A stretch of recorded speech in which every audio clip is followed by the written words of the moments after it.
आधीच लोक आपल्याला म्हणतात पश्चिम महाराष्ट्र सदन आहे, यांना कशाची गरज नाही असं म्हणून हे आपल्याला संपवतील. त्यामुळे आपण सदन आहेत, आपल्याकडे बागा आहेत, आपल्याकडे बागायती आहे.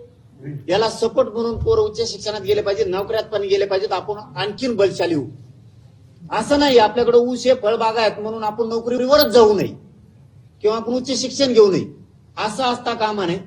पश्चिम महाराष्ट्राला सगळ्या मराठ्यांनी त्या विचाराच्या बाहेर पडावं. मी तुमचा मुलगा म्हणून तुम्हाला हात जोडून सांगतो, दिवस खूप वाईट येत असते, ते कधी सांगून येत नाही.